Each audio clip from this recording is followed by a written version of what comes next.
I'm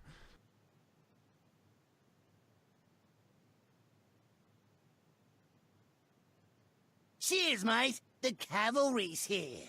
That's my line. Let's try that again. Cheers, love. The Cavalry's here. a podcast where we keep watch over Overwatch. This is the Cavalry.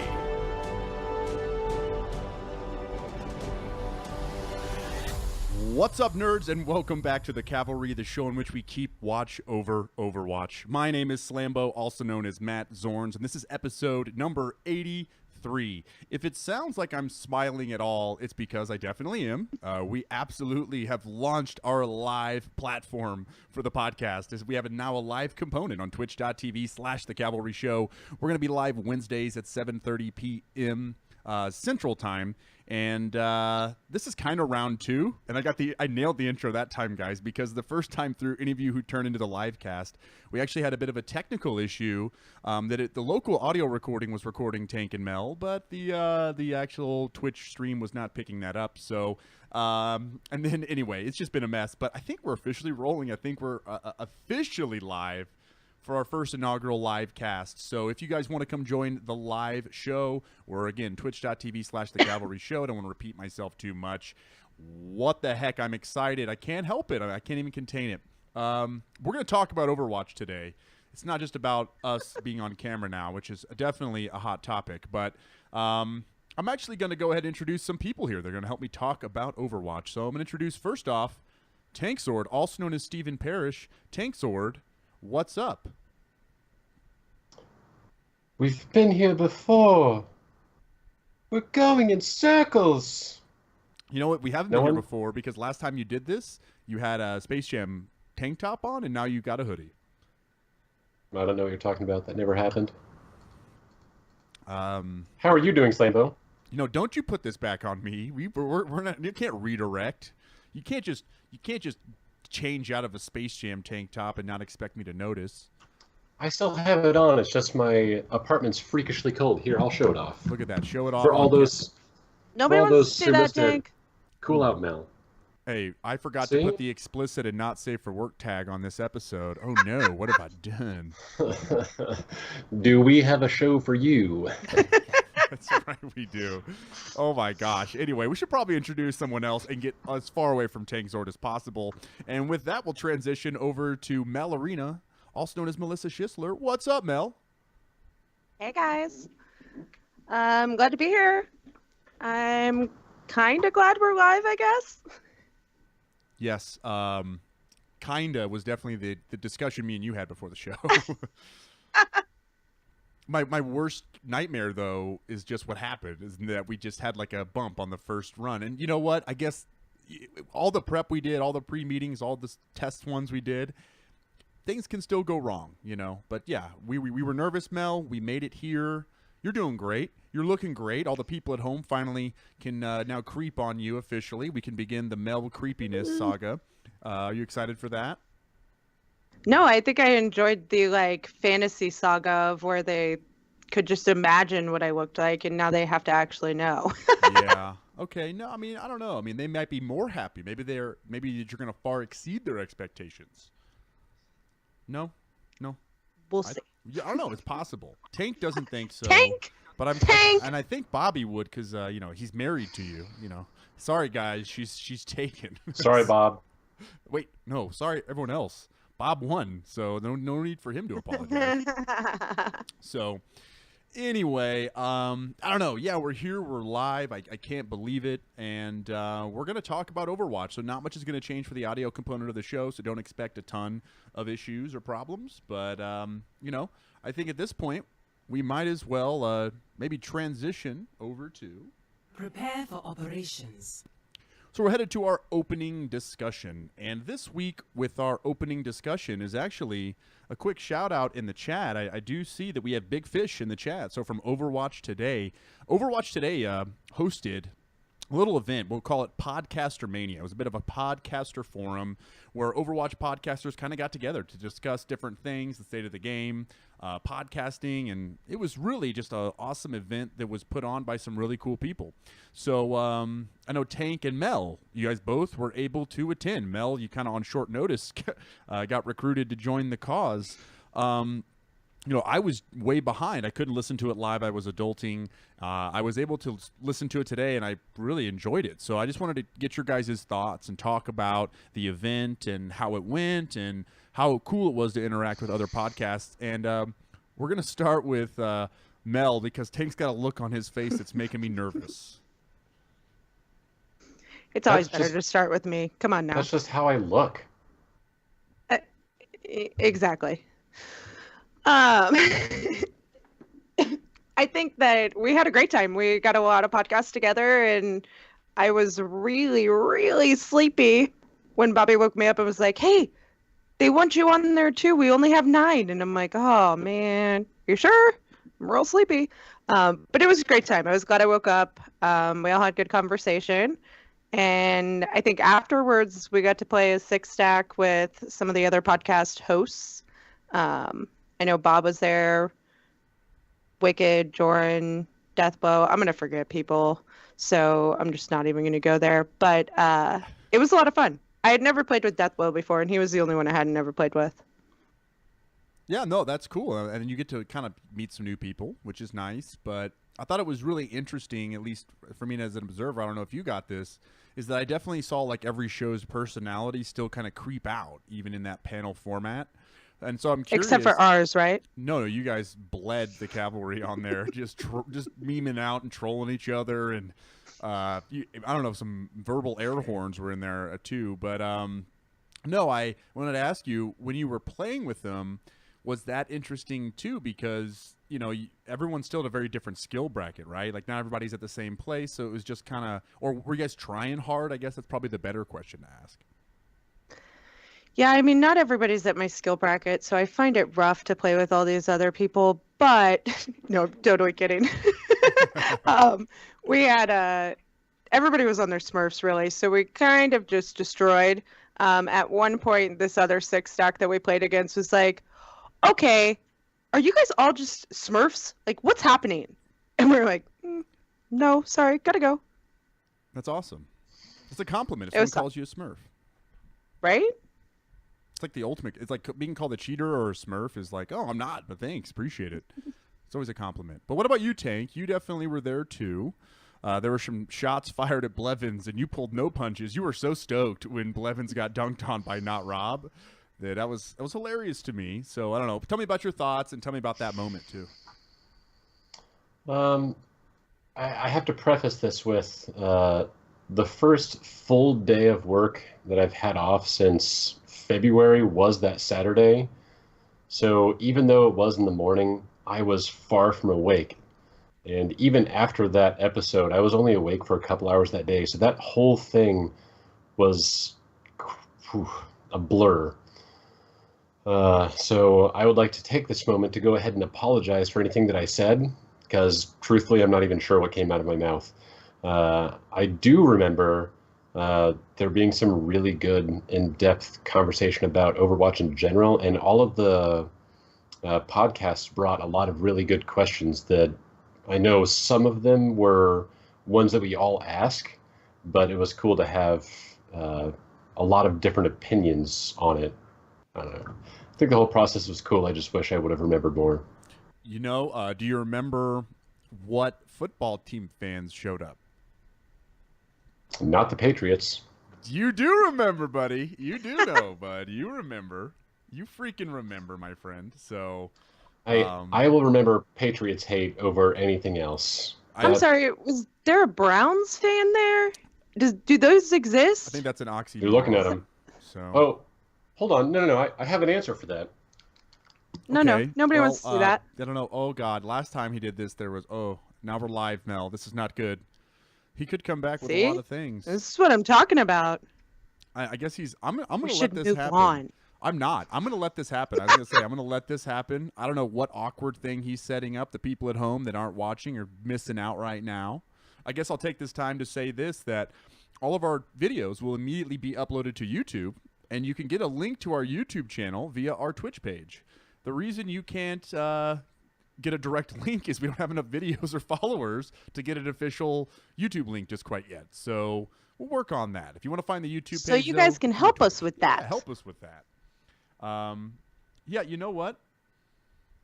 I'm going to go ahead and just say we're going to move on because Tank, I don't even remember what this bit he was doing was, but now he's just gone. I'm a little sad, Mel. Are you a little sad? Just me? Just you. Oh, wait. I hear noise. This is way too No. much. Okay. Just as I was about to move on. Wow. That was the payoff, folks.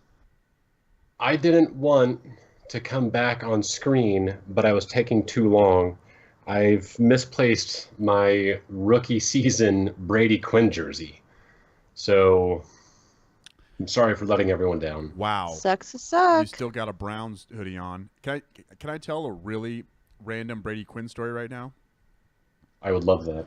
So my mom works at the casinos down here in Las Vegas, at one of the biggest casinos known as the Wynn. And one day I was going to visit her at work, and I'm wearing a green hoodie with a dark green stripe. So it's like a kind of a a green striped hoodie, if you will. And I'm also pretty tall and pretty big, and I'm not buff or anything, very skinny. But I was walking around the casino waiting to see my mom. And some people start coming up to me and asking for my autograph. And I'm like, what? And they're like, you're Brady Quinn, right? You're Brady Quinn. And I'm like, no, I'm not Brady Quinn. What are you talking about? Cut to about 10 feet to the right of me is Brady Quinn in a green striped sweatshirt, about the same height as me in a backwards hat. So someone was like, yeah, Brady Quinn's right over there. He's the tall guy in the green striped hoodie with the backwards hat. And so a few people got me confused for him. They didn't even know who Brady Quinn was. Like, there's a famous guy. So it wasn't like I look like him. There was just like a mistaken identity situation. So just really random that you would bring up Brady Quinn because I saw him. Well, the funny thing about that is you're still a better football player than he is. So wow. Okay. So anyway, I told this random story. Now it's become a football podcast. And next, guys, what we're going to cover is the Cleveland Browns. What's the over/under on the wins this season? We're coming up next here on the Cavalry NFL edition. We're going over 500. I mean, if we're really going to talk about this, let's get down to it. We're not. Okay. Moving on. Yeah, I think Mel, you're going to be in charge of the segues from now on out. But yeah, it's definitely time for some news.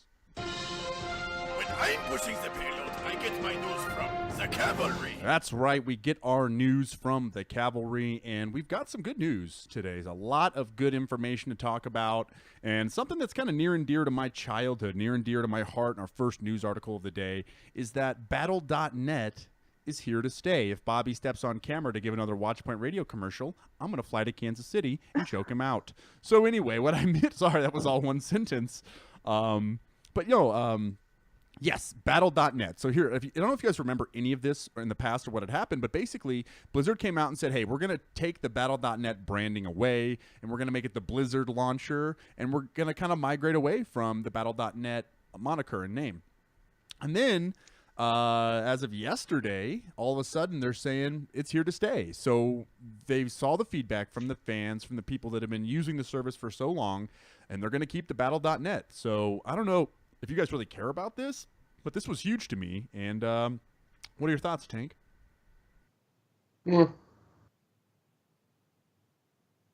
Thank you. Okay. Yeah, we are on a podcast here. So insightful. Where we get your insights on this. I don't know if I need to remind you this. We've gone live and Tank is melting down as a human, I guess. So. It's fine. Let me start over. Okay, let's try this again. I feel as though this massive, massive change impacts me on such a profound and deep level that I need to take time out of my day and write a handwritten letter to Jeff Kaplan thanking him for such a great service. You're my hero. Why is it two extremes with you, bud? Why is it got to be one or the other? You got to go all in with the most in-depth answer that said nothing, or you just say nothing. I just don't get it. Like, where's the middle ground, Tank? This is not the Church of Kaplan, Tank. She's Well, right. I was hoping that could be a segue, but Okay. Obviously, you're not in charge of those. Well, I'm just kidding. Tank is happy though. But how about you, Mel? You weigh in. How do you feel about this? Does this news even matter to you? Do you even care? I think it's kind of like Sandstone here in Kansas City. Like everybody still calls it Sandstone, even though it's been renamed 82 times. I think it's very similar. I think it's just, I still called it BattleNet. And okay, yeah, that's great that they listened and now it's back to what it used to be, but I don't think anybody who was on it before ever really changed. Yeah, no, I mean, and the branding really had only just recently changed, and you're right, no one was going to uncall. That's actually a good analogy. Is when something has like that inherent name, you can change it to whatever you want. It's still going to hold on to that name. And I definitely agree that I was going to call it the Battle.net launcher. I was going to call it my Battle.net account, just in my head, because I mean, I'm old, and I've been playing Blizzard games now for, over 20 years easily. You know what I'm saying? And I remember Warcraft 2 Battle.net edition, and that's just so anyway, there's just a huge tie into the reason I got into PC gaming, the reason I was, turned into MOBAs and Dota, and then the reason I turned into first-person shooter. It all started from that first initial experience with Battle.net and logging on the internet to play games. So I need to stop talking about it. It's like my love romance with the Battle.net name. I'm really sorry about that. Awkward. I guess we can move on to some actual Overwatch news since we're an Overwatch podcast. And I think this was some news that really surprised me, and Totally Drunk from Over at Heroes Never Die had some fire on this article. But Cloud9, they signed a European roster to kind of create a second branch of Cloud9, Cloud9 EU. And they wanted to be a part of the Contender season. And where I mentioned Totem in that fire is he said, that moment when you want to be in Contender so bad you buy a second team. And I was like, shots fired. That's fair. That's messed up. But there's an established team known as Laser Kittens who had a Contender spot, and Cloud9 has signed them to their organization, officially giving them kind of a pro endorsement from an endemic esports organization.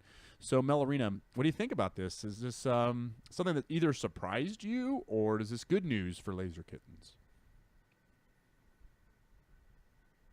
I don't know. I mean, I think it's good news. I think it's I don't think it's surprising, to be quite honest, but I won't let Totem haze me in chat here, so Tank, what do you think? I actually think it's pretty common in a lot of different esports for companies like Cloud9 to have several different rosters, especially when they have tiered systems as far as like promotion tournaments and getting into the pro scene. It's not all that uncommon. I'm just curious if Blizzard's going to have the same rule set similar to how League of Legends has it, to where if there's an EU team, like if Cloud9 had EU and North American, when it came to Worlds, then these facts might not be right, but I don't believe both teams can compete in Worlds under the same flagship. That may be just kind of a thing put in place by League of Legends, I guess, per se.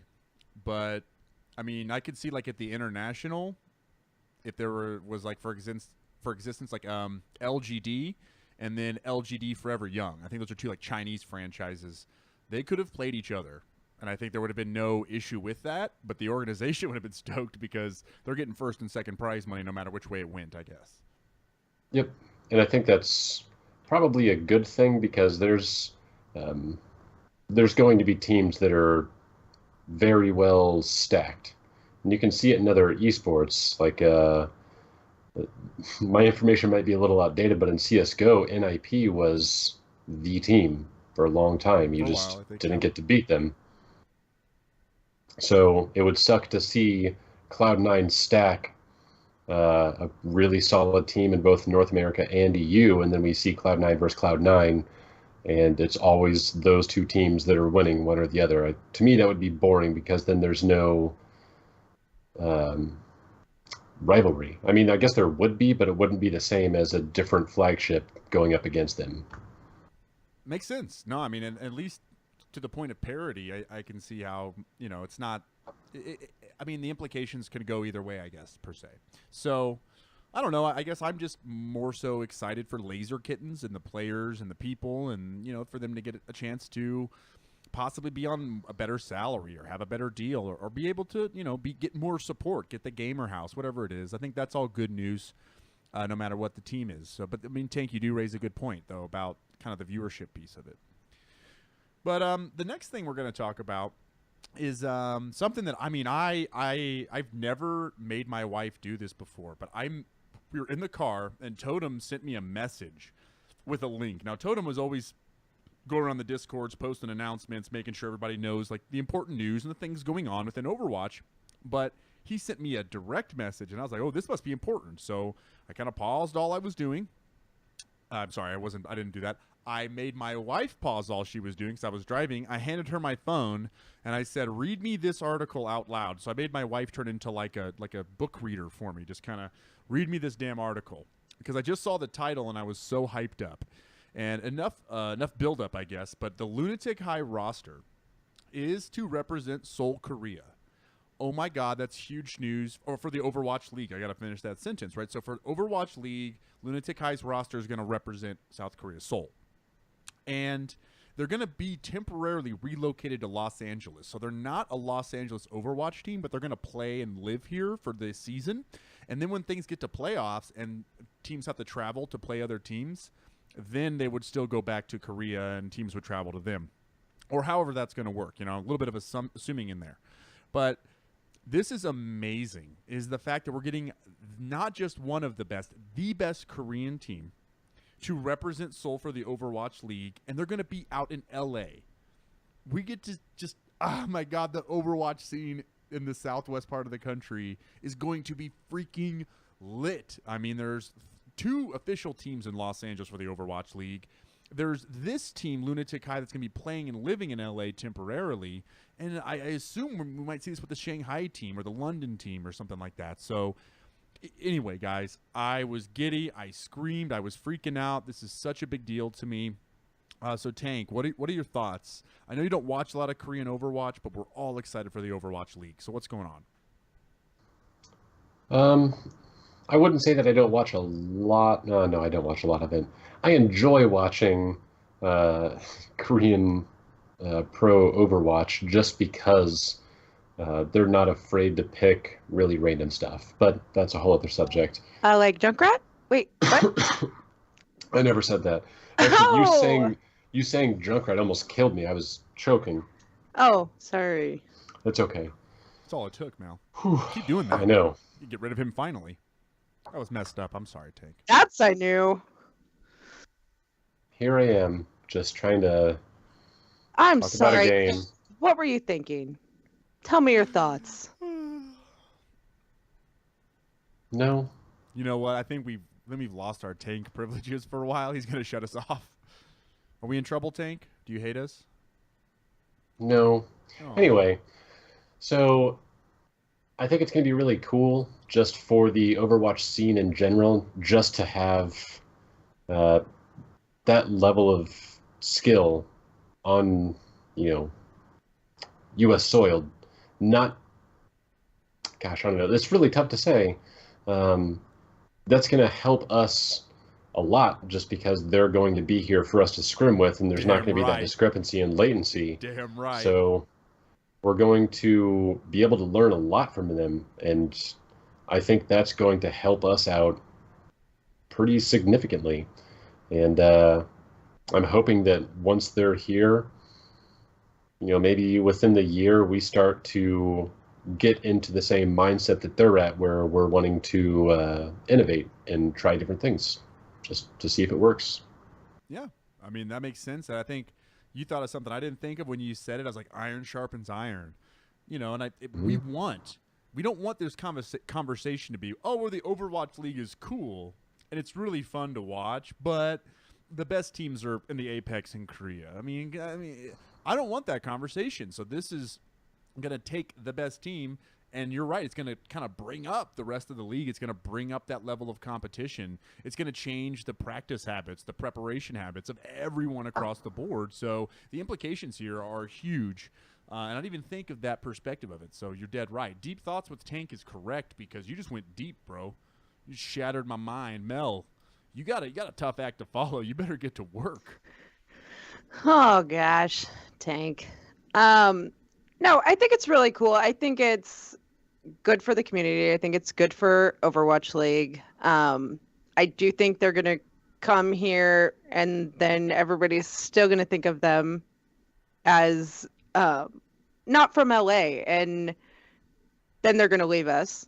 So I don't know. I mean, I feel like it's good in the time that we have right now, but I think that we need to get more international teams. We need to get more teams in Asia. We need to get more teams in Europe. I'm trying to think and I can't cite an article or show you where I found it, but there was something that said that 28 teams was the vision. 28 teams. I don't really remember where I'm seeing that or where that's really, because we don't know the amount of teams. I don't think we had the initial 7, and then we had Austin, Dallas added, and there's some rumors of some other spots, I think. But I mean, I think it was dependent on how many people bought in. Right. I think it's ultimately the interest. And season 1 is going to have less teams than season 2 and so on, right? The league's going to grow. So I think, again, the vision, we're talking 4 years down the road, is that 28-team league, which to your point is all I'm saying is, yeah, we're going to have them scattered all over the globe. And, you know, I kind of like, I'm choking back something to say because like there's a reason I haven't said it yet. So I'm going to kind of keep moving forward, and we're gonna come back to this in just 1 second. So we're gonna skip the next news article real quick. I want to hop to this one. It's a Nate Nanzer Overwatch League interview. I put it in the show notes really late because it was about 30 minutes before you guys even got on the call. So I don't expect you to be able to see it, right? But I wanted to include it in the show notes, and I wanted to cover it really fast because it kind of goes back to what I was about to say, right? This is what I was choking back. Is Mel. What in this video, Nate Nanzer is just interviewed during the Overwatch World Cup about the Overwatch World League, kind of the direction things are heading. You know, again, there's a big focus on like the minor league aspect, right? Not just building Overwatch League, but building a Overwatch sport, right? That's part of the article. But he said something that just really rung true to me in this conversation, is that Overwatch League is a global sport where 1 week in the season, a Shanghai team would play a Los Angeles team. There is no other sport out there, esport otherwise, that, well, I mean, esport's the exception, but esport where teams simply play each other on a global scale, right? There's the NFL, which is, you know, Canada. There's can be a Canadian team, or NBA, some Canadian, NHL, some Canadian. I get that, but that's not true international. So this is a true international sport, and that's something that Nate Nanzer had said in that interview. So, sorry, that was a long-winded point. I breathe. Sounds like a scheduling nightmare. It is, but that's why I think that like this team like Lunatic High is coming to America. They don't want their players to be on insane sleep schedules and having to cater themselves over to, you know, the American schedule. So they're going to bring their players over here, have them assimilate into the time zone, the culture, so they can play at peak performance like the other teams are. Because if the Shanghai team is going to struggle during the season to like keep their hours and keep on their player schedules and also compete on whatever schedule the Overwatch League is set at. So there's just something to be said that you're right. There's going to be a decision have to be made by the team owners. Hey, if we want to compete in this American-based league, we're going to have to fly our teams out there for the season, for the 3-month season, and then we can come back after on the off season. We'll see. Is it an American-based league though? I mean, it's hosted here, right? It's ran by a company that's from America. So, I mean, you're right. It's a global league. It's not really, but, and I bet you the big, like, lands will happen internationally. It's not going to be just in the States. But if Korea's coming here, most of the teams are here. It's kind of a U.S. league, you know, overall. But it's right. Kind of counterintuitive to what I just said. I guess I'm wondering if Korea comes here, are they just making it more of an American league than they are trying to expand it internationally? You know, like, shouldn't they be in Korea and try to get more teams internationally so that it's not such an American league. Yeah, no, that's what I mean. I'm even like, I don't mean to say, yeah, it's not, So, I mean, yeah, you're right. It's not. So, Tank, what about you? I mean, I know that I put the Nate Nanzer interview in there late, so you didn't get a chance to watch it. But do you feel like Overwatch is creating a healthy scene because of Overwatch Open, Overwatch TESPA, Overwatch Contenders? Do you think that that's going to be important to the long-term success of Overwatch esports?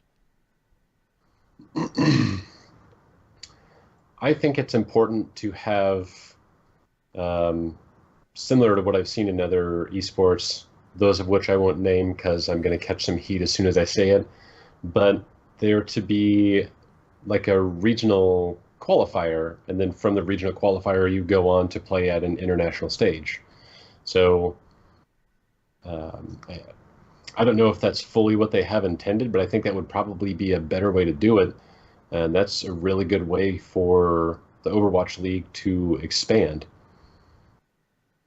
That might not be a direct answer to what you asked, but No, I think I mean, it doesn't have to be. You still raise a good point. I think overall that would be more beneficial than having it all one league across the globe, because like Mel said, that would be just a nightmare to try to schedule all that. And on top of that, you have to then worry about latency or having your players travel, or stress on the players, which is just from them having to travel so much. I don't know. I think that just seems like too much.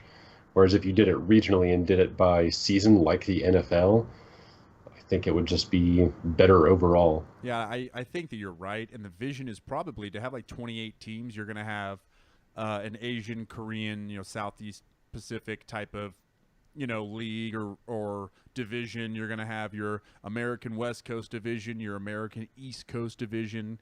You're going to have your European division. Like, I think we will get there. Like 7 teams in each region. That'd be beautiful. But until we get there, you're right. It's going to be a bit of a scheduling and just a nightmare for some of these teams outside the U.S., depending on the schedule of the matches and things like that. So, go ahead, Mel. Go ahead. I was just going to say, Gizmozord brought up a good point, saying that they're living here since the majority of the teams in the are in the U.S., and that it would be another 18-plus hour flight for them every weekend if they decided to stay in Korea. So, I mean, I think that's a good point. If they are going to have to travel and be at the same place, they might as well be in the same area so that they can get on a better sleep schedule. I think that. So there's a reason they made that call for their players, I guess. And I don't know.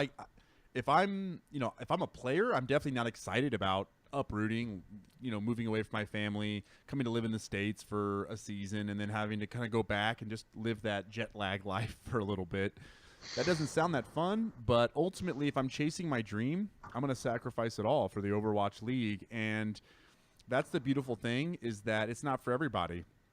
It's not. It's a pro sport. We're going to pay you a salary. We're going to give you a chance at a lot of prize money, and we're going to fly around the country, and you're never going to see your family. But that's what major athletes do every day, and I think that that's part of the sacrifice you make. And the ones that can't handle it emotionally, physically, whatever, they're not going to stick around. They're not going to rise to the top. But guess what? There's a guy right behind you who is willing to make that sacrifice, and that's what's exciting about the Overwatch League. So, anyway, I kind of I skipped over a news article, and it's not that important. It's not that cool, but we're gonna cover it anyway. We're gonna talk about it, and that is the Junkertown voice line has been data mined. So Tank Zord, get hyped. Did you say that's not that cool? Well, because Tank Zord's here and he hates Junkrat, so I was trying to make a joke. To me, I think this is awesome news. I've always wanted an Australian Junkertown map. If this is true, I mean, the voice line's there. It definitely exists. I'm excited for this. I'm a Roadhog, player, and I enjoy Roadhog, and I don't play Junkrat, but I love the Roadhog Junkrat dynamic. I love like their comic. I love that little, not the comic, the little news clipping they did, a moment in crime. I liked all that. So I'm just excited to see a Junkertown map. I just don't want it to be like a 3v3 or like a capture the flag map. I want a full on new map. It's been since the freaking January. No, it hasn't. I'm sorry. We got the Horizon Lunar Colony, I guess. Anyway, That doesn't count. I want more. I want more free stuff. So, Mel, what do you think here? Are you hyped for your Junkertown map? Yeah, I think I'm going to become a Junkrat main is my goal. So I'm going to just play Junkrat from now on. And no, I am excited about the new map, though. I think we need more maps. I think everybody's going to hate it when it comes out. And then everybody's going to get over it and figure out how to play on it. Sorry, I was choking on nothing. I'm like dying over here. But I was laughing too because you're right. Like, new map comes out, everyone hates it, complains it's overpowered, imbalanced, and then they make a tweak and everyone loves it. You know, it'll be that same life cycle for sure. And then Tank, what about you? Is this a dream come true? Is this going to be like your new, anytime you host any kind of custom game, it'll be on this map every time? I don't know if I'll even allow myself to play the game unless it's on that map. Queue for competitive, not on Junkrat's map. I'm out. Okay. Queue for competitive. That's what I that thought. Junkrat's map. Guess what? I'm out. That's the standard. We're good. Okay, that's it. That's all I wanted to hear. Thanks, Tank. No, for real though. I mean, I know we kind of joke that you hate Junkrat and things like that, but you hate the kit, the play style, the people that main him, you know, when they shouldn't, the people that force him when they shouldn't. But you don't hate Junkrat the character, do you? No, actually, I don't mind Junkrat as a character. I hate that people will pick him into any situation, no matter what. It's very clear that they, don't have an understanding of the game, and they'll just run death after death over and over and over. And after seeing that for as long as the game's been out, that's just put a bad taste in my mouth. Now I just don't even like seeing Junkrat played in almost any setting because I've seen so many bad Junkrats that just don't want to see another one. It's ruined for you, huh? They ruined it. Why did you guys ruin that for Tank? Right. He's a sensitive I'm looking at everybody. person. He's a sensitive guy. It wasn't me. It was definitely fucking Mel. Oh my god, I cussed. It wasn't me. I gotta bleep that out. Beep. I have to go back and edit that out. I have to look at the timestamp. Okay, got it. I'm actually proud of myself for that one. So let's let that one happen. So. Oh my gosh! If Dad is still listening, he's going to be really upset. No, I hope Kevin's I not thought listening. Slambo was Dad. I am now, but you got to understand, Mel, is before me, Multizord was Dad. I just evolved into Dad with you two, especially here to join me. But, yeah. Dad's in Dad. Slambo has turned into Stepdad. What, dude? Like, don't call me stepdad. Like, that hurt my freaking feelings, man. Like, I'm your father. I There's raised nothing you two. wrong with stepdads. Not at all, man. Let's Yeah, my stepdad's been great. He's been a huge part of my life. But you know what? With that, guys, I'm gonna tell you something, okay? And we all would want one person to be the stepdad in our life. The Church of Kaplan is now in session. Praise him. Praise him. Praise him. Praise him. Tank, the sincerity that you just said praise him with was next level pious righteousness, bro. That was next freaking level. So for our dev and savior, praise him. Our in the Church of Kaplan, the first thing we have to do is we have to witness the greatness that was the newest developer update. So we got our dev and savior up front and center. We got his beautiful face there's no beard, no diva jersey, but we got freaking deathmatch and a new map. So what the heck happened? Tank, did you get a chance to watch this developer update and also talk about deathmatch? Because it happened. No, well, actually, no, I did watch part of the developer update because I remember was that another video? I don't know. I watched something that was talking about deathmatch and stuff. Okay. But I'll put it on my to-do list. If this wasn't the one, then I'll finish it. But I'm actually really excited for deathmatch. I feel like a lot of the time in both quick play and competitive, people jump in and just want to play I'm the coolest guy in the room.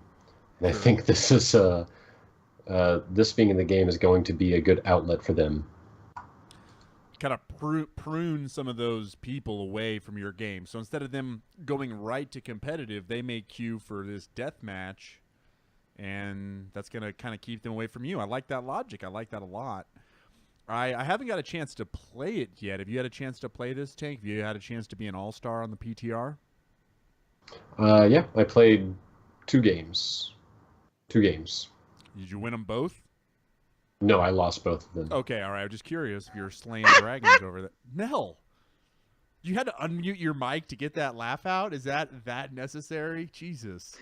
It was. It So, totally Mel, was. you know what? Since you're laughing, I know you played deathmatch. How did that go for you, Mel? Oh, yeah. I mean, I killed people. Not very many of them. Definitely not enough to keep me in the game. But I played. Okay, hear me out. I Okay. think that the free-for-all deathmatch Okay. is stupid. I don't Okay. like it. I think it's a fine place for people to go have fun killing people. That's fine. I enjoyed it. I just didn't kill very many people. But the 40, like, the team deathmatch, I think is I'm sorry, Mel. I'm Tank, sorry. nobody enjoys your commentary. I disagree, man. That was. Oh, he unmuted and go, ah! You know, like it was perfect. Whoa, but Tank, the team deathmatch is a lot of fun. I really enjoy it. I think there's more strategy to it. I think in the 1v1 deathmatch, there's so many times that I would like almost kill a character and then somebody would like one-shot me and then they'd one-shot the other person and then all of a sudden they'd get 2 kills and I was like, you just camped there in the corner. That's rude. I don't like that. I'm not mad at that. I mean, I'd be mad at them too. So, I mean, and you raised something we didn't really say, and that's that there are different modes, right? There's not just that free for all deathmatch, which is weird for Overwatch to not have like any teams at all. That's like my brain can't even freaking process that for some reason. But there's team deathmatch as well, and these are going to be available in the custom game options in the arcade and things like that. But yeah, man, I haven't got a chance to play it yet. I feel bad, but I'm really excited to check it out. And I was really into anytime I've ever been able to like do free for all type of modes in any game. I really enjoy that, which is probably says something about my play style in Overwatch at times. Like I want to play flankers and go kill people by myself. So yeah, I'm one of those jerks that constantly, has to play deathmatch and be the star. So I'm going to enjoy it. So there's one other thing we need to talk about with this update, and that was the Jeff Kaplan side of things is, oh my God. Did I just say that out loud? I'm going to take a second to refrain, and I just, instead of saying the new map, I just said the Jeff Kaplan. Like, at what point am I a religious zealot, praise him, that Praise I him. replace the words new map with Jeff Kaplan? I'm It's disappointed. kind of the same thing. Yeah, the kind of interchangeable terms. Thanks, Mel. So yeah, let's go ahead and try this again. There's a new map coming too, and it's a bit of a deathmatch specific map. It can be used in like 3v3 or other type of mode setting, and that is Chateau Girard. That was my best. Let me try that again. Chateau Gerard. That is Widowmaker's kind of home map. So before she was Amelia LaCroix, she was Amelia Gerard. So this is her family's home estate. It's a deathmatch specific map, but we have like our Widowmaker origin map, very similar to the Eco Point Antarctica type of May origin map. And so it's weird is that, again, this is why I don't want Junkertown to be one of these. You know, I feel like it's cool to have every hero get a map, and some heroes, they're not going to get main maps. They're going to get 3v3 maps. They're going to get, deathmatch maps like this one. But I don't know. I just feel like Junkertown, I want it to be real, right? So, I mean, my point here is that this Chateau Gerard is cool, but that's all it is. It's just cool. So, anyway, sorry to interrupt, but No, I believe you're mispronouncing that. I think it's Shadow Jared. Oh, we call that Chateau Jared here on the show. Chateau I don't think so. No, actually, Mel, I'm going to tell you something. I'm not going to take that sass for much longer because the rest of your life, it's going to be known as Chateau Jared. So Shadow Jared. Noted. Chateau I got Jared. All right, Mel. But anyway, are you excited at all for these type of maps, or does it hit your soul a little harder when it's a real map, not a small map? Well, I think it depends. Like, I enjoy the 3v3 maps, so like I kind of get excited, but definitely not as much as I do when it's a new competitive map. But it's a love-hate relationship for sure, because I know that it's going to come out and everybody's been begging for it, and then it's going to come out and everybody's going to be like, this is such the worst map ever. And we're going to get all this salt about it, but I don't know. I want them to come out with a payload map. That's my thoughts. No, and it's funny, and I know that Wicked just said that in chat. Shout out to Wicked over at Overplayed. Is we need another like escort map. We need a true payload map. So I think we're due for one. Which is ironic because I don't think Junkrat's good at payload maps. But I gotta think Junkertown is a real opportunity to have like a really cool Mad Max payload looking thing and some kind of they'll blow up the enemy camp. Like they could really execute a fun escort map. So I'm secretly hoping that that's the case. But that's all we have today for the Church of Kaplan. I mean, we just kind of a slow week. Luckily we got that developer update the day after we recorded last week, so I was like very happy that we got that when we did. So I don't know. Anyway, I think it's time for us to move on to. It's the main discussion somewhere in the world. Can I try that again? It's like the same thing that happened when we went for that second recording. Is I go to get my hand over my soundboard to press the button, because now, just for the record, I'm just going to out myself. I've got to change the slide, for the podcast for the live thing, and I got to do the audio bumper. So anyway, can I try that again? Okay, now it's time to head to... Well, it's the main discussion somewhere in the world. Oh, who put me in charge? It's the first episode, folks. I'm sorry. All right, I'm sorry. I'm getting better at it. So give me a rep here. Give me a repetition. But it's the main discussion here on the Cavalry, and something we would normally cover in our tournament talk section, which is coming next, is something I wanted to kind of go over today, because to me this was the highlight of my weekend. This was there was a lot of viewership for the Overwatch World Cup. It took place August 11th through the 13th in good old Los Angeles, California. And I wanted to go over the event itself. I wanted to go over really the 8 teams that have now made it to the stage of BlizzCon and are going to be competing at BlizzCon. And just kind of want to get your thoughts on the event as a whole. So we'll start with Tank. Tank, did you get a chance to watch any World Cup? And if you did or didn't, I have more questions after that. Yes. Yes, you did watch it. Mm-hmm. Can I ask you a very, very specific question? Sure. Did you watch it because the USA was playing? Of course. Did you see the pants that dude was wearing in the crowd? I saw everything. Kai was wearing the tight pants and the American flags? Yes. Yeah, it was Kai. We got interviewed. I saw it. Yep, that dude. Yep. That dude had some American flair. There was like American Eagle masks and people running flags down the aisle, which is good and it's great. But I ask you that question because the viewership for this event skyrocketed.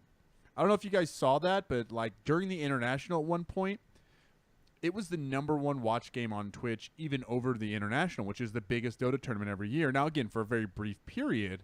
And Sunday, the international was not on. So, again, this was Saturday.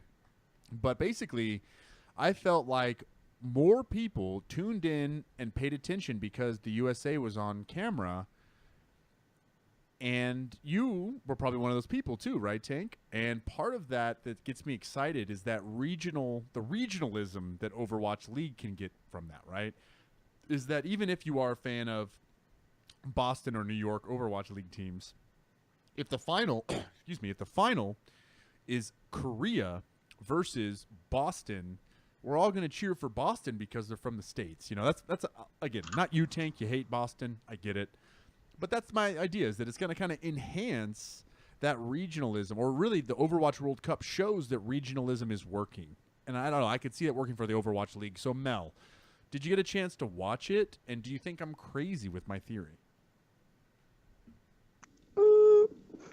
No, I don't.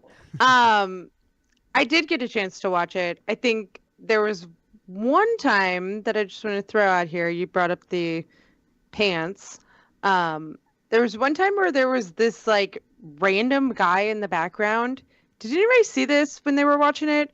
Like during the interview section, like in between matches, where there was this random guy and his friend, and they were just like going from camera to camera, and they would always be there and acting in these like weird poses, and it was quite entertaining.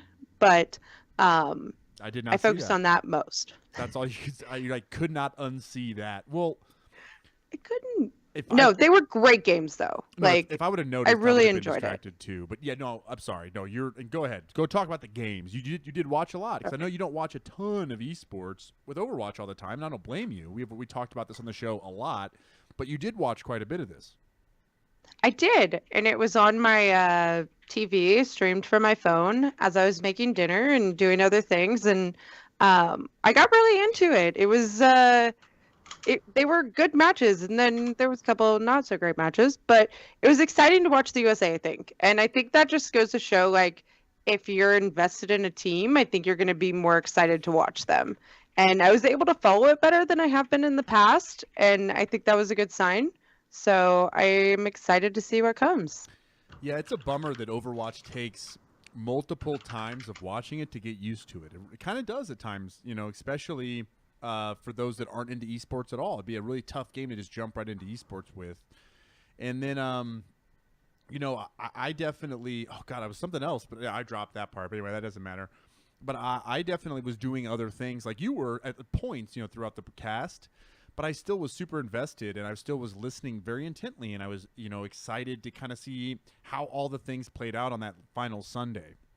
So right, like you'd go sit down at certain times, and you'd be like, "Oh gosh, I got to watch the last of this bush," Yeah, definitely, and exactly. Or like, oh, it's the end of the map. Stop talking. Hold on, I'm gonna focus. Okay, now we're at the analyst point. We can get around and move. So let's kind of talk about the next thing, and that's that we do have our final 8 teams that are headed to BlizzCon. So we know the 8 teams that are going to be there.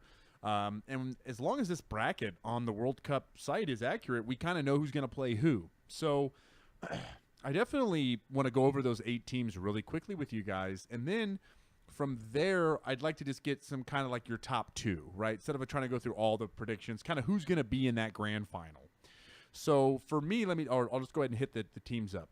The teams that have made it through to BlizzCon are China, Sweden, France, Australia, South Korea, United States, Canada, and Great Britain. The last 2 joining us are, of course, the United States and the UK, or Great Britain. So both those teams won this last week in Los Angeles, so they joined that 8. And so I'll go ahead and just do my predictions real quick to get them out of the way. No questions looking at the bracket. I think we're going to see a Korea versus French or France final. And I think that's Team Rogue versus Lunatic High. You can't ask for a much better structured final, in my opinion. And I think those teams have a good shot. So those are my top two. Tank, what about you? Okay, being a Browns fan, I really can't go in and not vote for the underdog. But I'm going for a USA Australia final. And that's what I hope to be the final. But realistically, it'll end up being South Korea and Sweden. Okay. I like that. I mean, and that's You funny. can't get 2 picks. I can have the one that I hope happens and the one that is actually going to happen. I'm just going to let Mel yell at you forever she wants. If I make a rule and she says, no, the answer is no. Anyway, what about you, Mel? Tank, will you eat a crow if my picks win? I would have done that anyway. We didn't have to make a bet over it.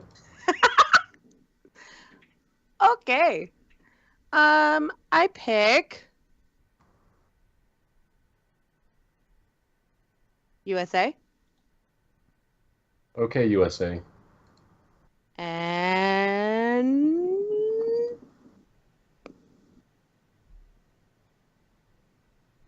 Australia. I like it. It is our friend Malarina with the underdog picks.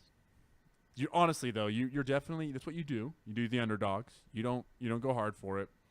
And I'll tell you what, right now, if Korea gets knocked out, and if Korea just gets knocked out, because you didn't pick Korea as your top two, if Korea gets knocked out, I will. Careful. I know. I will do a podcast. I will do a live stream with Diva painting face marks on my face. I will do two little Diva. I will stream the whole episode with face paint. Is this not embarrassing enough for you? Oh wait, Mel, your mic's muted. If you make it Junkrat face paint, I will agree. Whatever I have to do to do that, lock it in. I will do Junkrat face paint, cosplay-ish, very light. If Korea gets knocked out of the BlizzCon World Cup Finals. Whoop, whoop. Tournament at all. Okay, if US gets locked out, I will do Mercy face paint. No, I get to pick. You have to do the whole episode dressed as Tank Sword. I don't even know how I do that. You wear a But Space okay, Jam tank I top will. and then put a shitty Browns hoodie on top. I did it again with the cussing. I've got to edit that out too. I'm feeling froggy today. Like I do not know what's wrong with me. I'm not even mad that you cursed in front of the viewers that we have. You're just tainting them. But what I am upset about is why you think the Browns are a bad football team. Nobody argues with the fact that the Browns are a bad football team. You have to move on. Yeah, we're going to move the hell on. So one more question about the World Cup. Did you guys... Never mind. I guess let me just ask. Okay, I'll ask it a different way. What were you guys' thoughts on the talent and the production quality of the event? Mel, you can go. No? I loved it. I thought it was creative. I thought we saw characters that aren't in the standard meta. From some people, not from everybody, but I think it was exciting. People surprised us at different areas. It was interesting to watch, oh gosh, I don't even remember, but the Brazil versus, help me out here. New Zealand, where there wasn't any hope. It was kind of just for bragging rights, Yeah. I think those games were good to watch too, seeing people kind of try out new things and I got to get one win before we leave here. But I thought all the games were good. I thought they were fun to watch for once. Heck yeah. Tank, any final thoughts on anything else related to the Overwatch World Cup? As usual, I think the casting yet again was really solid. I think the analyst desk was really good. They had very differing opinions throughout the entire event, I always forget her name, but the dark-haired girl with the tattoos on the arm. So Imbi, which never mind. I mean, Totem will tell everybody about that later, but yes, Soe, S-O-E, Soe, so Imbi. I do have to say that I think she's gotten a lot better since the first time that we saw her show up. Because I She's kind remember, of sassy. right? I remember me, you, and Dad talking about this a long time ago about how we really didn't like her presence. It felt like she just didn't know enough to be in the place that she was. But fast forward to this past weekend, I thought she did an excellent job through the whole weekend.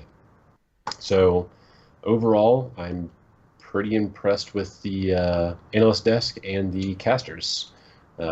Production value, I think once they upgrade the spectating, that's just going to be better in general. That's more of a limitation of like the game than any person's fault. But right. Yeah, and I just want to say I agree with you. I think that she's come a long way in her progress. I get a little bit grumpy because I feel like any of us could sit and do that, right? But it's a really tough job, and we couldn't. It's hard, and again, I'm impressed at how hard she's worked at the terminology and getting better at things. Me personally, I feel like I want to be involved. I know it sounds nuts, but I'm like, man, I could do that better. I could do that better. I'm not going to say any particular role. You can do it. Even for sure not caster, because those casters are my favorite. Between Monty Doa and Hex and ZP, like, those are my favorite duos. So I assure you, I do not think I could do that job better, but there's some other spots. I could host, I could interview, I could help out.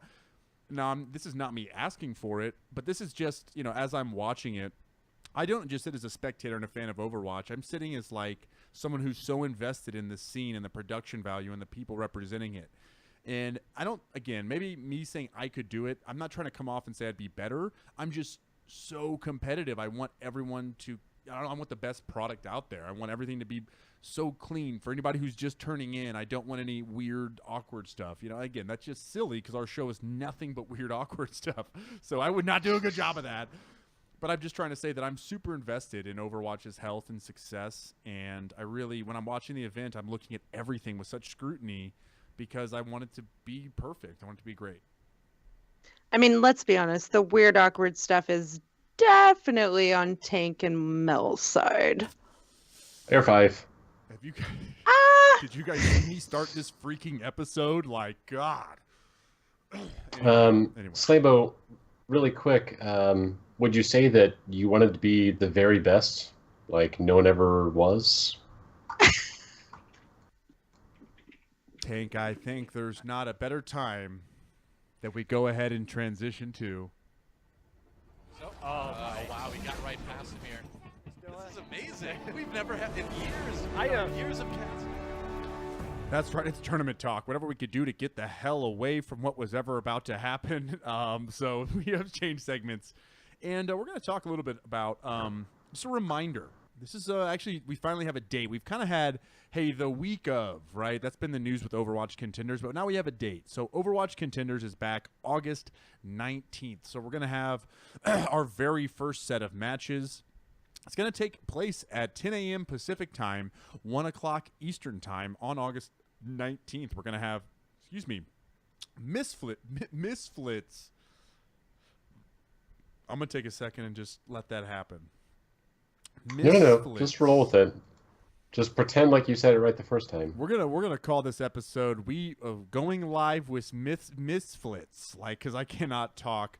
Misfits and Cloud9, and then Team Gigante versus E United after that. So just a couple games, couple matches, but we're gonna get our group play for the Overwatch Contenders Season 0, and again, it's back August 19th. So. Be sure to check out overwatchcontenders.com so you can see all the schedule information, standings, scores, all that fun stuff. Are you guys excited for Contenders? Are you going to be checking out these matches on August 19th? Mel, how about you? Yeah, I will. I think I've just gotten more into the appropriate esports watching mood So, yeah, I think I will check it out. I'm excited. It's kind of it. I like it. Nothing wrong with that. How about you, Tank?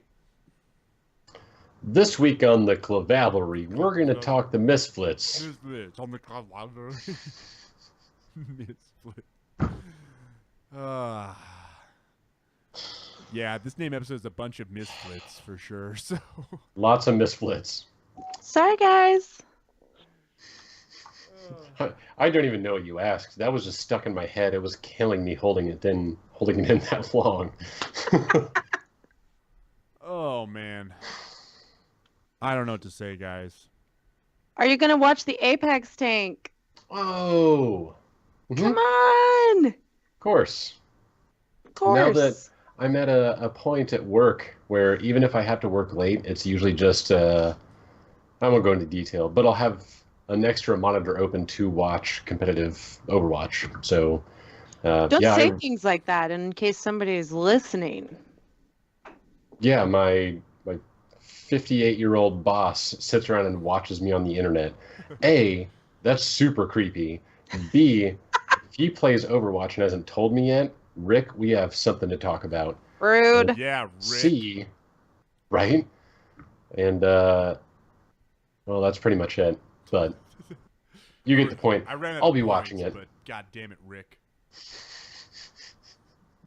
I like it, Tank. I like the passion you speak with.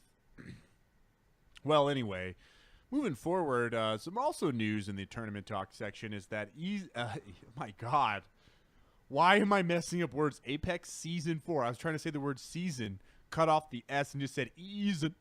So Apex Season 4 has began. We're not going to cover too much in depth. I want to remind you guys that Rox Orcas, one of the teams that will be competing, has Gaguri, that female Korean Zarya player, an Overwatch player. So I'm definitely keeping my eyes on their score and how things go. And we're not going to have, again, a play-by-play, coverage-by-coverage moment of Apex, but this is just your reminder that Apex Season 4 has started. We'll have a link to the Liquipedia page so you guys can follow that action and the scores. I'm pretty sure I should stop talking soon. Jeez, Louise. Maybe I've had too many beers. Nope. Let's keep going. I mean, it's like 2, right? No, I'm actually, let's see. There's 1 and a third of the second one. God. I'm not going to blame the alcohol. I just can't talk when I'm sober. Let's be honest. Anyway, I think that's really all we have for tournament talk. Just for a couple of reminders there. We covered for our main discussion a lot of the Overwatch World Cup, but we are going to be covering Overwatch contenders in some capacity. So we will make sure that our hosts follow the action somewhat, and we'll keep you guys up to date on what's going on that front. But we're going to go ahead and move over to... Ooh, this is going off! Ooh, can I get your autograph? That's right. Can we get your autographed Overwatch today? You guys hosted the Podcaster Mania, and we really appreciated the opportunity to bring a bunch of Overwatch podcasts together to talk Overwatch and podcasting. And frankly, we started listening to some of your other episodes and your other content, and we checked out some more stuff. And, we're definitely following you guys on Twitter. So, it was really just cool to be introduced to you, but we wanted to make sure that our audience not just goes and finds that episode, but we want you guys to follow Overwatch Today on Twitter and check out overwatchtoday.blogspot.com for all the different podcasts and updates from them. And just a really well-run Overwatch content engine. And we just not only wanted to talk about you at the opening part of the show, we wanted to dedicate this portion of the show to, again, say thank you and tell our fans to go check out Overwatch Today. Mel and Tank, I mean, you guys already talked about this, but any other shout-out to Overwatch Today? Yeah, I just thought it was cool that they brought us all together. I think that's really cool that so many podcasts could come together and kind of support each other and talk to each other about different topics. I thought that was awesome. Heck yeah. How about you, Tank? I think it was a lot of fun. I'd like to do more of that, actually. It was just kind of cool to meet other parts of the community and see what they have to say. I like it. So, I didn't mean to do that. Yeah, so anyway, just again, thank you for Overwatch Today, Big Fish, and Croak for really putting that together for us. Check out Overwatch today for more. And, Tank, I got a question for you. Is it okay if I ask you a question?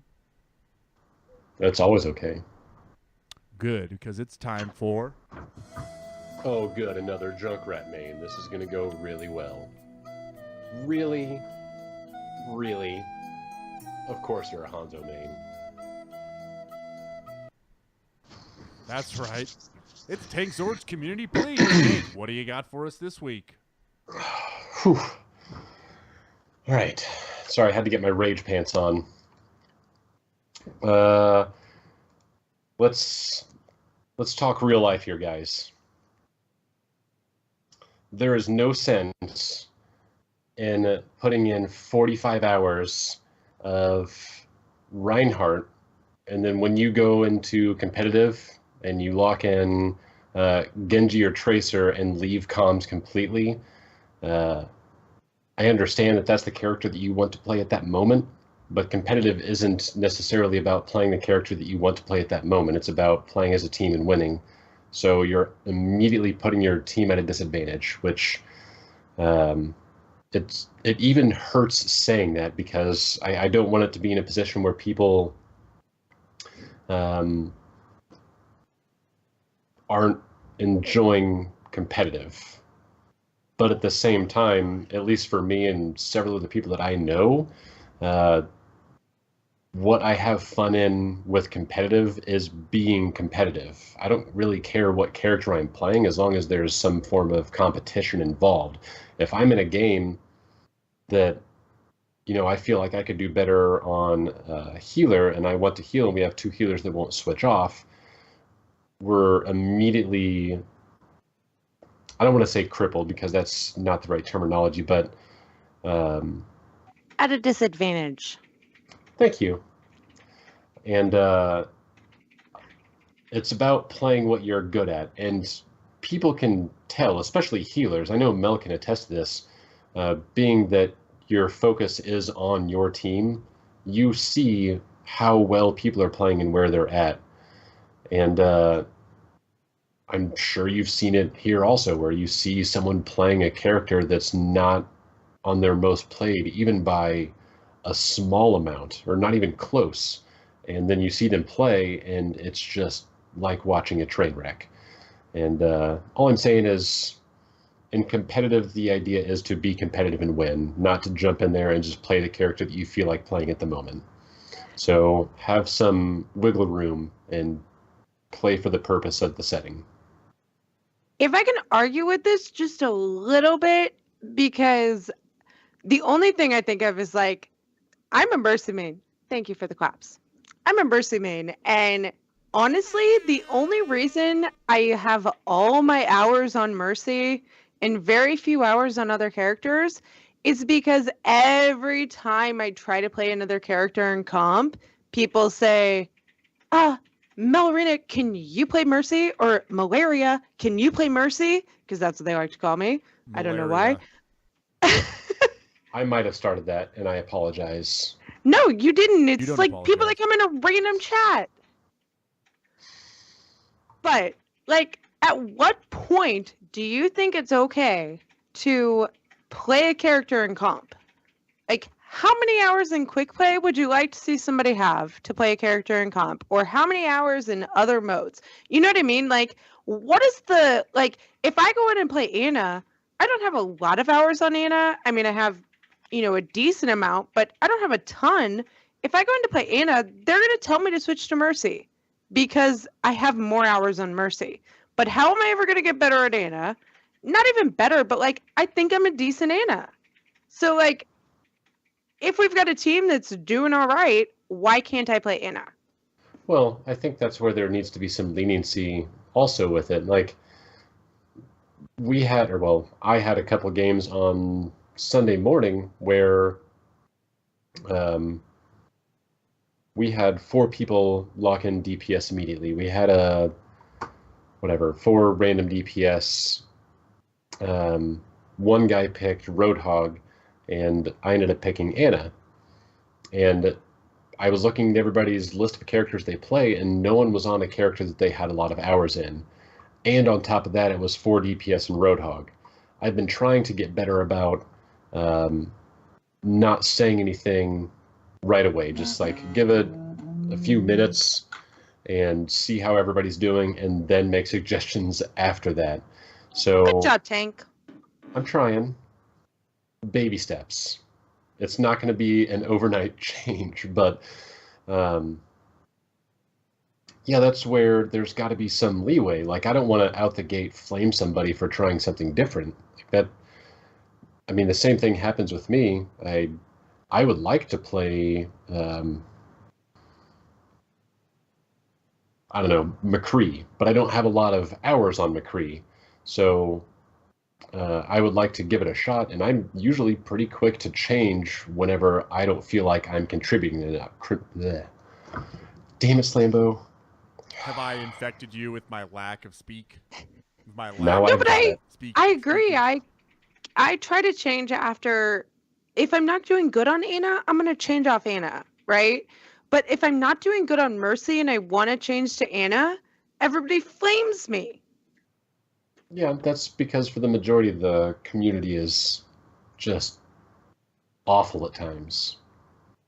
Well, it's just like they're like, no, the res is so good, and I'm like, well, the res isn't very good if I can't stay alive. Like, we're we're in this match, and the Winston is killing me, or the Tracer, or the Genji, or somebody's killing me every 10 seconds, and I'm like 30% to res, and I'm Mercy. I get my res really quickly, but I can't get it. So I'm gonna go to somebody that maybe I can be more impactful on.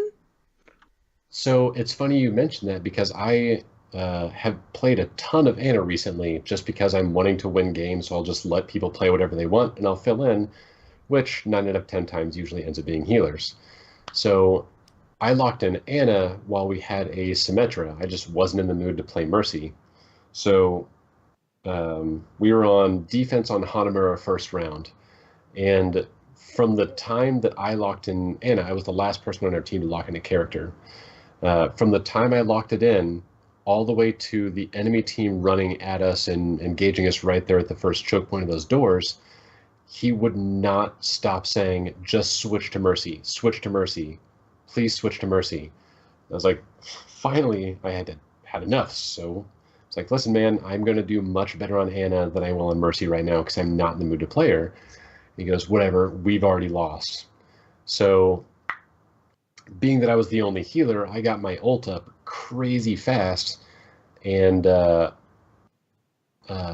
Reinhardt charged into the enemy team. I ulted him as he was charging in. He ulted and hit 4 of them, killed them all by himself, and then I was just sitting in back like, no, it's okay, I'll switch now, because... Would you prefer me to play Mercy? Right. And we segment, only Tank versus Mel, or Tank Zord versus Mel. I'm just kidding. I think we are agreeing abnormally too much. Yeah, it's I don't weird. like this. Healers suck. Well, I don't like Mercy players. It started out a little bit. You guys were going back and forth, and then you guys started to agree, which is uncomfortable. Probably why I interceded. Was like, hey, quit getting agreeable. You guys need to fight each other more. Hey. You guys are not supposed to be friendly. I'm surprised you didn't cuss at us, honestly. God dang it, Tank. Don't make me pull up my dad voice, okay, you son of a gun. But Stepdad voice. Oh, gosh. The stepdad Misflit Slambo. So what a Misflit. All right, well, I think we got one more segment on the show, and we're going to try to go through this one pretty quickly. So let's go ahead and head over to... excuse me, sir, I hate to bother you here, but may I ask a question? Well, I don't have the thing. Okay, well, okay. So, yes, we're here with our listener question segment. The reason I hesitated is I messed up my Twitch stream, but you know what? It's going to be all right. We're going to be okay. And we kind of just a question that came from Frenzy Heart via the Discord, and he or she, Frenzy Heart, I guess I should not assume, right? It's been messed up with me. The funniest, almost falling out of chair, laughing moment you've had Can while you hear playing me? Overwatch. Oh, yeah. No, but he can't. What? I say we just let him keep going. What happened? Bobby? Can you hear us? What?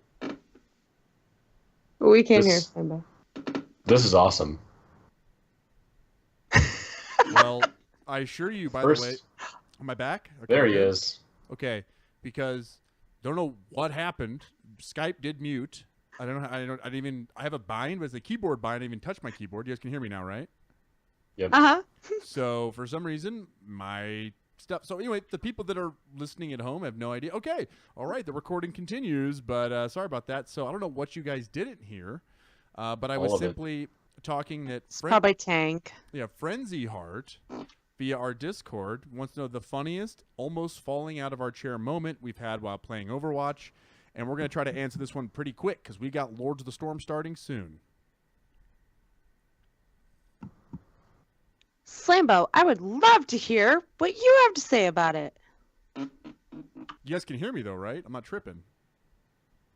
Well, you are tripping. Okay, but fine. I don't really have one. I thought so long and hard about it. I don't know.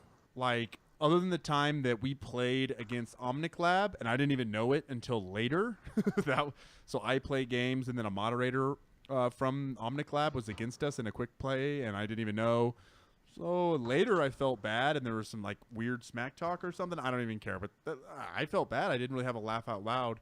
Tank, do you have anything from your laugh out loud funny Overwatch moments? Can we first go back to Oh, Slambo Sure. and talk about maybe the totally drunk Slambo Hanzo 1v1? That would be more something that you and Tank would laugh hysterically at, not something that I'm I just would saying laugh it's in hysterically chat. at. I'm trying to moderate chat and bring it into our show right, here, you know and what? they have mentioned it, Okay. and they'd like you to discuss it. Okay, fine. I will take that as my moment because that was laugh out loud bad Hanzo play, and I'm terrible at Hanzo. So me and him 1v1ing, definitely the case. Tank, do you have a memory you'd like to share? You said no earlier. You still say no? I mean, correct me if I'm wrong, but I don't remember any of those moments. Yeah, you don't really have fun. That's a good point. Mel, what about you? Any funny moments? I resent that. I have a decent time sometimes. Fair enough, Oh, Tank. You yeah. really defended yourself there. It was awesome. Thank you. Oh gosh. I mean, there are so many times where I crack up during Overwatch. I think last weekend I had a lot of adult apple juice. And we were playing, and I got, we're playing Mercy, and I get like stuck on a wall. Like, I swear to God, there was not a wall there. And I'm stuck on a wall, and I can't even like move. I can't move either way. I think it was a bug, Yeah. but it was probably a bug within me. But I think there's always those times, and I can't, like, I wish for the life of me I could remember those different times that, like, oh God, that was awful. But I really did think about it, and I can't remember. I know. It's like that's how I felt. I felt like I sat here and thought about it all day, and he was like, even in the moment, I'll come up with something, and I still was kind of stuck. So I mean, I still have fun every day, and I have a lot of moments where I laugh, but it's hard to pick one, and I'm glad I'm not alone. So I think they're all equally as awful. equal amounts of awful. Actually, I like that a lot. So anyway, I think that's going to pretty much wrap us up for today. I know that anyway, let me just get through the plugs here real quick, and let's go. So just a quick reminder that Slambo, Tank, Zord, and Mel will all be at BlizzCon 2017, and we will be at Con Before the Storm Thursday, November 2nd, 2017 at the Hilton Anaheim, the day before BlizzCon begins. Check out all information at www.conbeforethestorm.com. The Cavalry Dies number 2. The Cavalry Never Dies number 2 will be held on September 2nd at 6 p.m. Pacific. Misflits. I'm in trouble today. I will have a link to the tournament sign up in the show notes. So it's at challenge.com/CND1v1. Yes, Totem, I have the right freaking link in there this time. You can find us on Twitter at The Cavalry Show. You can find us on our Discord with links via our Twitch and Twitter page. You can find us on Facebook.com/The Cavalry Show. You can email us, thecavalryshow@outlook.com. We're also a part of the Zord Network, zordnetwork.com. In fact, they're hosting us right now, and as soon as we finish, they're about to start. So Lords of the Storm starts right after us, Wednesday at 9 p.m. Central Standard Time on twitch.tv/Lords of the Storm. We love iTunes, Stitcher, Android, Podcast Addict, Podbean, whatever you use. We appreciate the reviews. They help out the show more than you can understand. As far as where you can reach us, I am at SlamboVerwatch on Twitter, twitch.tv/Slambo, and at the Overcasters. In fact, a quick plug is tonight I will be casting some Wawa's scrims, some pickup games, for some Tier 1, 2, and 3 players. So check out Wawa's Bootcamp on Twitch tonight and the Overcasters Twitter page for all the updates of Slambo doing some Overwatch casting. Tankzord, where can they find you? You can find me at Tanksword on Twitter. You can find me in our Discord. You can reach me through the Cavalry Show Twitter, which is twitter.com/The Cavalry Show. You guessed it. And also, you can always catch me in game. You can find my battle tag in Discord. That's Mel. right. Yeah. Where can they find you? The real star of the show. Yeah. Slambo Tank, are we allowed to announce who's going to be with us next week? Well, yeah. The chat ones, no. So it's kind of I don't know if I've really confirmed it with you guys yet, but let me at least, you say the interview, Mel. You're the one that reached out and got it. So who's going to be our interview? Not live with us, but who's going to be the interview playing next week? Yeah, we have Moon with us next week. Who's excited? Too many air horns to count because Moon is going to be in the house, guys.